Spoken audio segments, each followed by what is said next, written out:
Hello friends, welcome to student academy Haryana. This is Pooja here. आज हम preposition chapter को cover करेंगे। प्रेपोजिशन बेसिकली होता क्या है, इसके नेम में ही इसका मीनिंग छुपा हुआ है, प्री प्लस पोजीशन।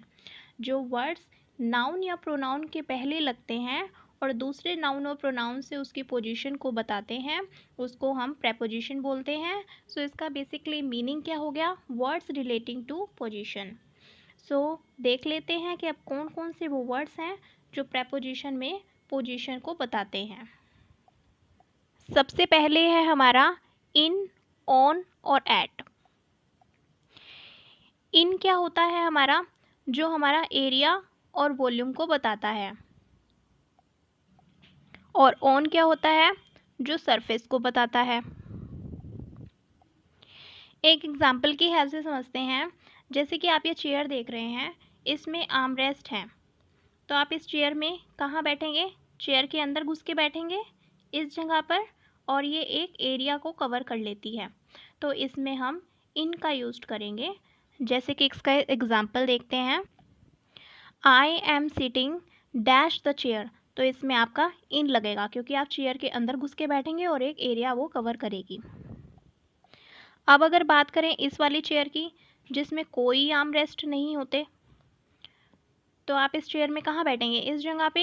ये एक सरफेस है, इसका ऊपर की तरफ बैठेंगे इसके, तो इसमें हम ऑन का यूज़ करेंगे क्योंकि हम चेयर के ऊपर बैठेंगे और इसमें कोई आर्मरेस्ट नहीं है, हम चेयर के अंदर नहीं बैठ रहे हैं इसमें। तो इसका एग्जाम्पल क्या होगा, इसमें हम आई एम सीटिंग, यहाँ पे हमारा ऑन आ जाएगा, ऑन, ऑन द चेयर, क्योंकि हम चेयर के ऊपर बैठ रहे हैं, इसकी सरफेस पर बैठ रहे हैं। अब ये वाला बेड देख लेते हैं, इसमें हमारी ये आर्म रेस्ट है, हम इस बेड के अंदर लेटेंगे, यहाँ पर अंदर का एरिया कवर करेंगे हम इसमें, तो इसलिए इस बेड के लिए हम इन का यूज़ करेंगे।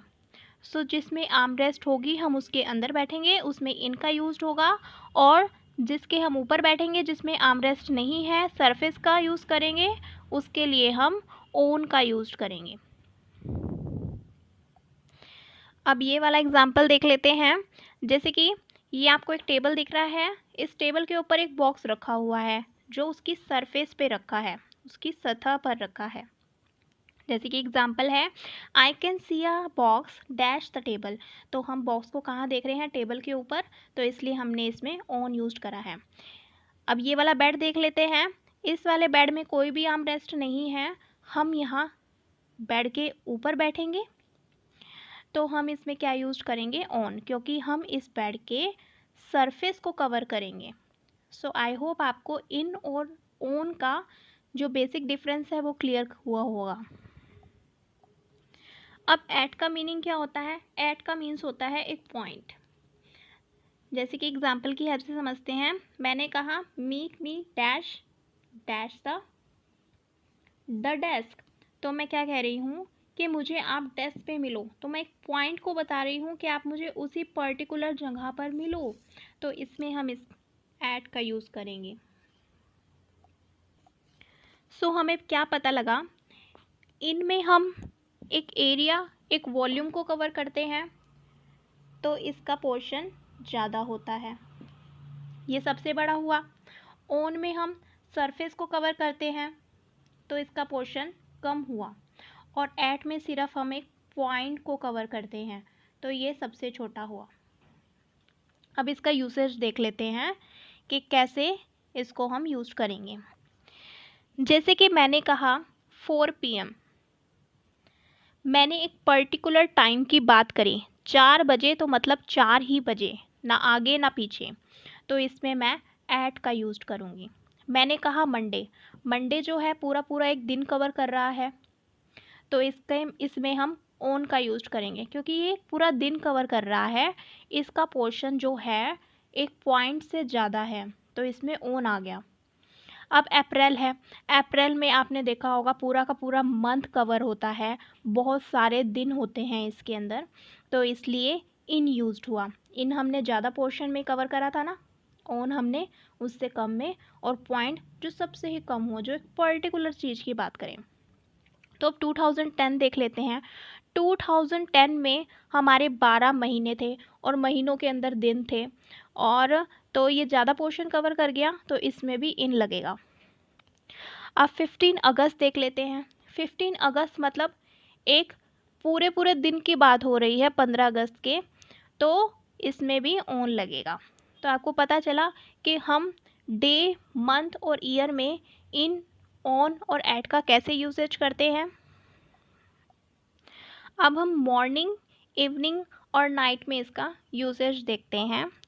जैसे कि जब भी मॉर्निंग होती है और इवनिंग होती है और हमें किसी का वेलकम करना होता है, तो हम बेसिकली क्या कहते हैं, हम इनका यूज़ करेंगे, और हम गुड मॉर्निंग या गुड इवनिंग कह के ही किसी का वेलकम कर रहे होते हैं। अगर दिन होता है तो हम कह देते हैं गुड मॉर्निंग, और अगर शाम का टाइम होता है, इवनिंग का टाइम है, तो हम गुड इवनिंग कह के उसका वेलकम करते हैं। तो इसमें एक लंबा टाइम जो है वो यूज़ करते हैं हम, तो हम इनका यूज़ करेंगे। लेकिन अगर नाइट का टाइम है और हमें किसी को बाय बाय करना है, तो हम क्या कहते हैं, गुड नाइट। ये एक पर्टिकुलर टाइम है, आप बाय बाय किसी को पूरा दिन तो नहीं कर सकते, एक पर्टिकुलर ही टाइम पे करोगे आप कि ठीक है अब बहुत हो गया, अब बाय बाय, फिर मिलेंगे। तो हम इसमें एट का यूज़ करते हैं, क्योंकि एक पॉइंट की बात हो रही है, एक पर्टिकुलर टाइम की बात हो रही है। ऐसे ही आपका 12 PM का टाइम है, जो नून का टाइम होता है, ये न्यूट्रल होता है। इसमें ना तो हम गुड मॉर्निंग बोलते हैं, ना हम गुड इवनिंग बोलते हैं, हम इसमें गुड आफ्टरनून या गुड नून बोलते हैं। जैसे ही आपने देखा कि 12 बज चुके हैं, तो आप किसी को गुड आफ्टरनून या गुड नून बोल के उसका वेलकम करोगे। तो इसमें भी हम एट यूज़ करते हैं, और ये सिर्फ 12 PM पे ही यूज़ होता है। पॉइंट ऑफ टाइम का एक बेसिकली डिफरेंस जो है हम क्लियर कर, जैसे कि मैंने एक एग्जांपल लिया, the thief enter the house dash night. अब जो हमारा जो चोर है वो एक पर्टिकुलर टाइम पे ही किसी घर में एंटर हुआ है, तो इसलिए हम उसमें एट का यूसेज करेंगे, क्योंकि एक पॉइंट ऑफ टाइम दिया गया है यहाँ पर। अब नेक्स्ट एग्जांपल है, द थीफ रोब the house dash the night. अब जो चोर है उसने पूरी रात चोरी करी है, एक लंबा ड्यूरेशन कवर करा है उसने चोरी करने के लिए, तो उसमें हमने इन का यूज़ करा है, क्योंकि इसमें एक ड्यूरेशन की बात करी गई है। सो हमने क्या देखा, जो मॉर्निंग होती है उसमें हम फ्रिक्वेंटली, ज़्यादातर तो हम इनका ही यूज़ करते हैं, लेकिन कभी कभी हम एट का भी यूज़ कर लेते हैं। ये सेंटेंस के ऊपर डिपेंड करता है। जैसे कि ही डिपार्टेड डैश नाइट, नाइट में हम किसी को गुड नाइट कहते हैं, बाय बाय करते हैं, तो हम उसका एट का यूज़ करेंगे। नेक्स्ट है हमारा नाइट। नाइट में हम जनरली तो एट का ही यूज़ करते हैं, लेकिन रेयरली हम इनका भी यूज़ कर लेते हैं कभी कभी। जैसे कि ही came dash the morning, dash the morning मतलब वेलकम कर रहे हैं हम किसी का मॉर्निंग में, तो इन आ गया। तो एट नाइट और आफ्टरनून में यूज होता है, और इन मॉर्निंग और इवनिंग में यूज होता है। लास्ट देख लेते हैं जो बहुत ही इंपॉर्टेंट है। अगर कहीं भी आपको last Sunday, coming Sunday, next Sunday, today, tomorrow, अगर कहीं भी आपको ये वर्ड्स दिखते हैं, तो आप किसी भी प्रेपोजिशन का यूज़ नहीं करते हैं, वहाँ पर कोई भी प्रेपोजिशन के वर्ड का यूसेज नहीं होगा। सो आई होप आपको इन, ऑन और एट के सारे डिफरेंस क्लियर हुए होंगे। अगर कोई भी डाउट है तो आप मुझसे कमेंट सेक्शन में पूछ सकते हैं, और बाकी के प्रेपोजिशंस के वर्ड्स हम नेक्स्ट वीडियो में कवर करेंगे। Thank you and bye bye.